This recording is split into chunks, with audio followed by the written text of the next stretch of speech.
Bonjour à vous, chers téléspectateurs, et bienvenue sur Direct Info Abidjan, votre média d'actualité d'information vrai sur la Côte d'Ivoire, 24 heures sur 24.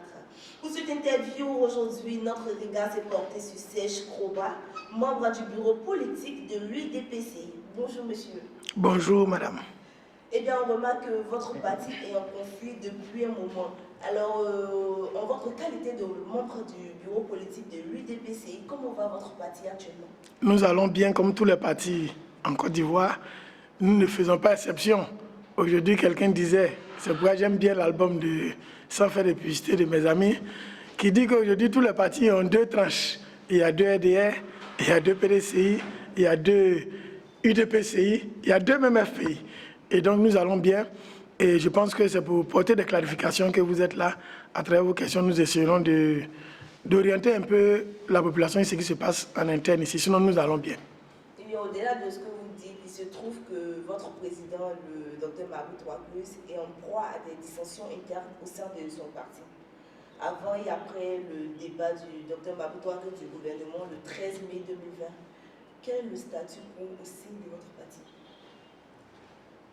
Oh, nous sommes en proie à des divisions internes, je dirais non, mais à des batailles de positionnement, des batailles de sauvegarde du pain quotidien de chacun. C'est compréhensible. Hein? Peut-être que je vais trop citer ces hommes d'artistes parce qu'aujourd'hui, je pense que dans la musique, on dit une certaine part de vérité.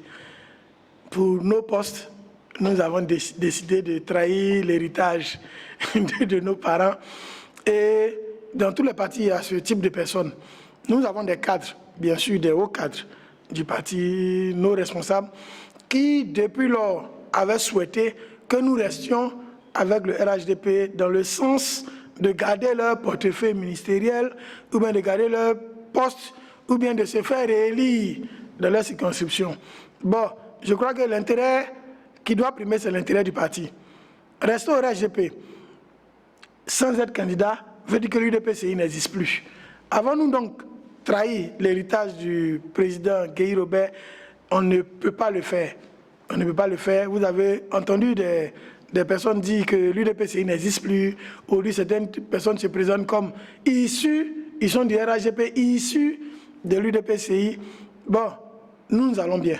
Et le président tient là-bas, actuellement il est sur le terrain, car les gens ont tenté de nous ridiculiser dans notre zone. Bon, la zone qu'on nous a attribuée, car tout le monde pense que tout le monde de l'UDPCI sont Yacouba. Moi, je suis Agni de Bongwanou. Je suis membre du bureau politique en tant que secrétaire régional du Moronou. Je suis aussi vice-président des jeunes au niveau de l'UDPCI. Et nous ne sommes pas tous Yacouba. Mais le président a décidé d'aller quand même dans son village pour dire une certaine part de vérité, car trop de choses ont été dites. Et il faut qu'on puisse dire un peu la vérité.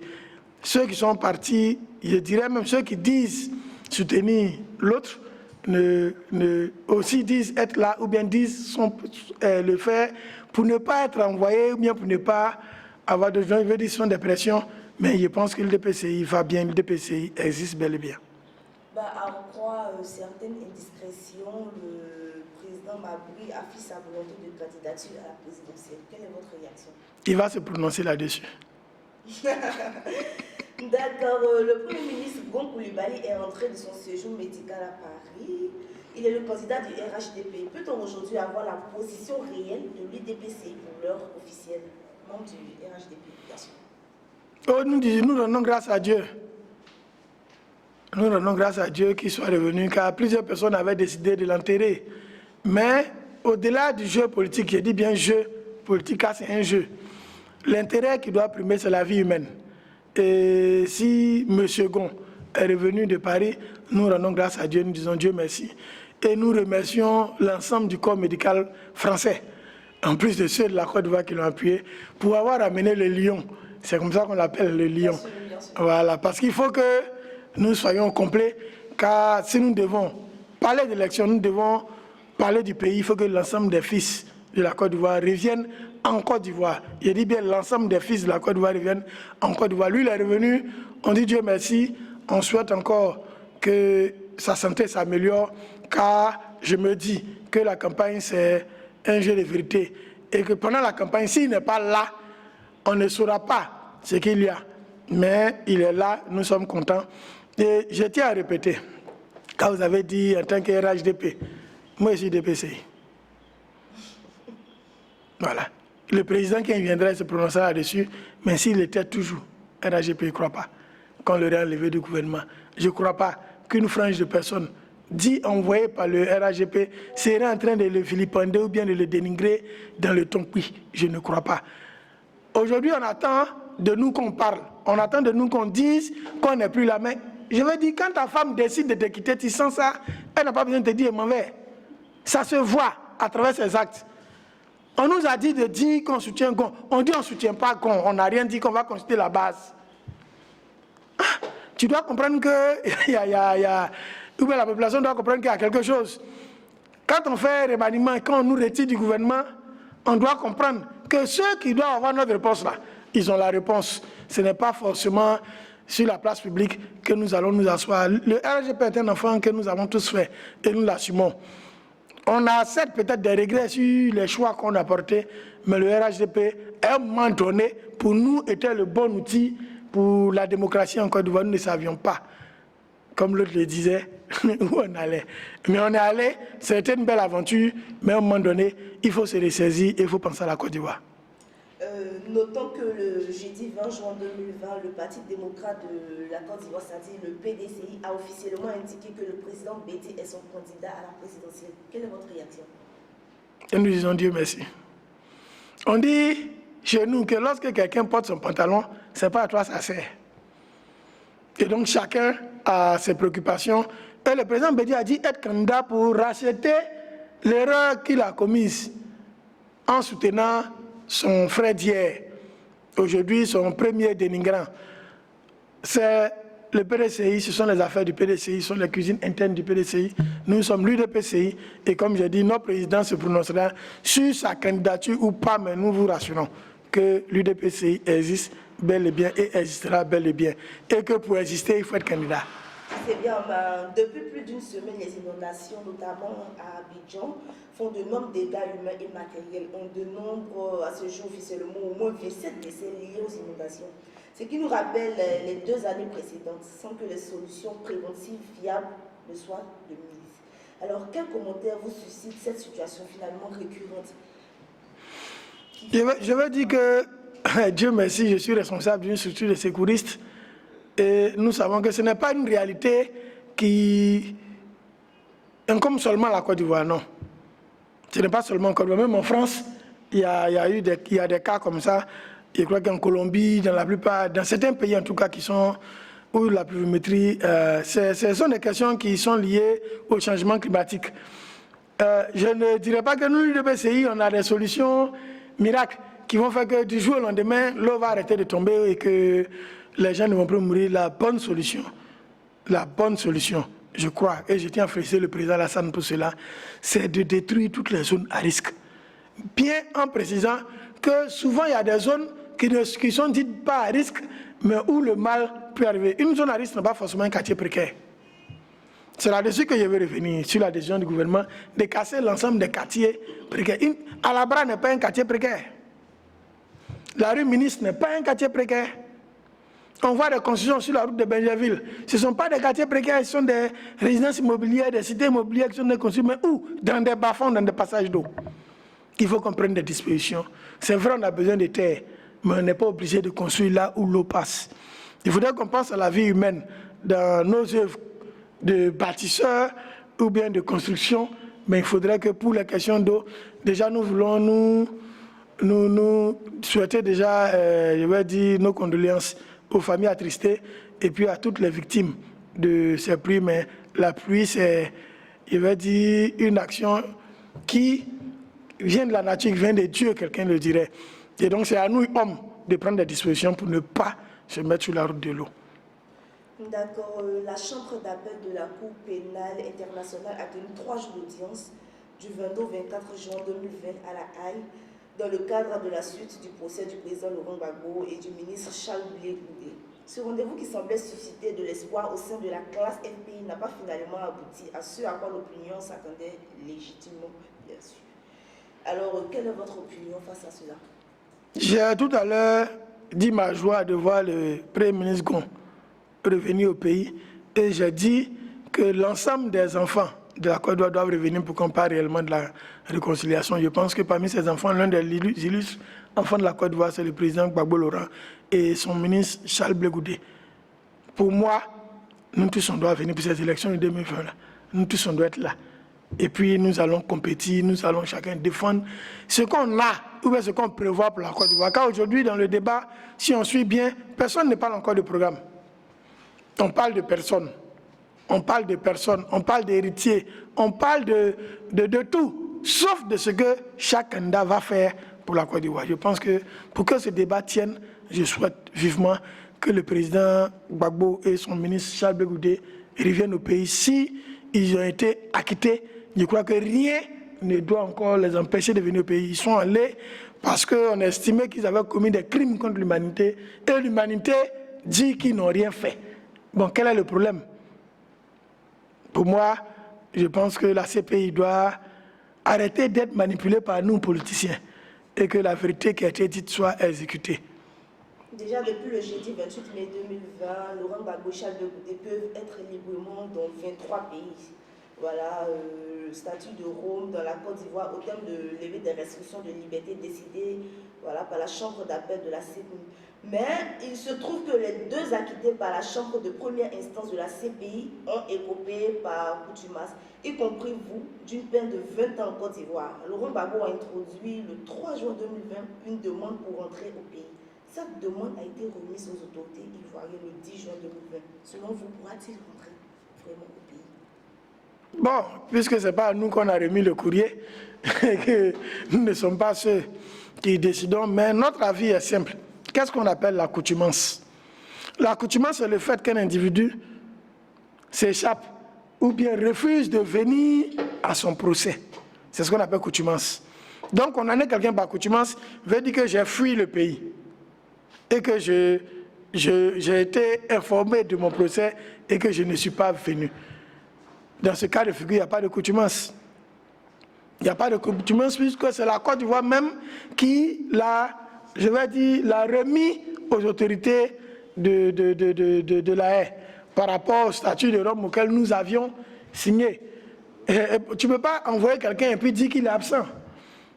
Ils étaient absents parce que nous les avions remis à la CPI. La CPI aujourd'hui dit qu'ils sont libres et c'est pour le même contenu qu'ils ont été soi-disant condamnés par accoutumance. Ici, il faudrait qu'on arrête ça. On arrête ça. Si on veut aller à la réconciliation, qu'on peut mettre à tous les fils de ce pays de revenir au pays et qu'on se dise la vérité. La population n'est pas dupe. La population n'est pas dupe, nous ne sommes pas dupes. Je crois que c'est sur ces points de désaccord-là même qu'aujourd'hui, nous retrouvons nos positions où on manipule certains de nos cadres pour qu'ils disent que l'UDPC est vidé de son contenu. Mais rassurez-vous, peut-être aujourd'hui, vous n'avez pas trouvé le siège animé car c'est un lundi et chacun doit essayer de trouver sa subsistance et donc tout le monde au travail. Mais vous pourrez passer ici souvent en week-end, vous verrez que nous sommes plus que 152. Nous sommes plus que 152. Déjà, le bureau politique, c'est 5000 personnes. Donc 152, le bureau politique, les membres du bureau politique, ceux qui décident pour le parti, ils sont plus que 152, ils sont 5000. Et donc, prendre 152 personnes, dont je vois une liste d'une quinzaine qui sont le bureau politique, une vingtaine, 25, même s'ils étaient 100, ce n'est pas un souci, nous n'avons pas les mêmes objectifs. Nous luttons pour la survie de l'UDPCI. Eux, ils luttent pour leur propre suivi, pour, leur subsistance, ils luttent pour manger. Alors, la présidentielle est théoriquement pour octobre. Il reste toutefois les questions pendantes. La commission électorale indépendante et le code électoral, la question de la réconciliation nationale. Rien n'est réglé conformément à ce que l'opposition veut, y compris l'injonction faite par la Cour africaine des droits de l'homme et des peuples. Donnez-nous votre opinion. Mon opinion, mais l'opinion de l'UDPCI. Pour l'UDPCI, je crois que le président Mabry se prononcera lorsqu'il vous recevra ici là-dessus. Mais qu'est-ce que je pense? La même Cour africaine des droits de l'homme, hier, avait donné un verdict qui allait dans le sens du pouvoir en place. On a applaudi. Aujourd'hui, le verdict va contre nous. On décide de quitter cette Cour. On comprend aujourd'hui comment chacun gère. L'autre a dit, je le connais. Et vous allez voir, on a vu. Aujourd'hui, on a appris à le connaître, même si on ne le connaît pas encore. Il y aura les élections, nous le souhaitons tous. Nous le souhaitons tous. Aujourd'hui, il a vu dans la presse que le président Bédié se plaint de l'enrôlement d'étrangers et autres. Mais ce que je vais dire, quelle que soit la forfaiture qui est préparée, si la population a vraiment envie qu'il y ait un changement, il y aura un changement. Car on ne peut pas nous obliger à faire ce qu'on ne veut pas. On peut nous payer. Et j'appelle tout le monde à prendre ce qu'on lui donne, c'est l'argent du peuple. Moi-même, je m'appelle demain matin pour dire, viens prendre, je vais prendre, c'est l'argent du peuple. Ce n'est pas l'argent de quelqu'un. C'est notre argent qui a été détourné là qu'on nous redonne, qu'on nous redistribue. C'est bon. Allons aux élections. Si on veut qu'il y ait du changement, allons aux élections. Je souhaite que l'opposition s'entende, qu'il y ait vraiment une bonne coalition et on verra qu'il y aura du changement. Allons aux élections pour montrer que notre taux, même si l'autre est ici, il saura qu'il y a quand même une opposition dans ce pays-là. Allons aux élections. Ne disons pas que, comme on sait qu'ils vont faire tant, on ne va pas. Ne pas y aller, c'est déjà perdre. Mais y aller, on peut gagner. Allons aux élections pour la suivi de notre pays. Et je souhaite que cela se fasse plus tôt, même si en réalité, dans l'organisation, on pourrait avoir des soucis, la composition de la CEI et autres.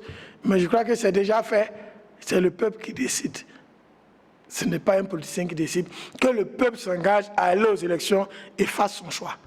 Je crois que le pays saura être reconnaissant du peuple. Aujourd'hui, le FPI a appelé ses militants, pour une fois, sans boycotter, à aller à l'enrôlement. Je crois qu'il y a eu un taux record d'après eux de plus de 10 000 nouveaux inscrits. Bon, on attend de voir où est-ce qu'ils sont sortis, ces 10 000. Parce qu'en réalité, n'ont pas été concernés ceux qui sont déjà sur la liste.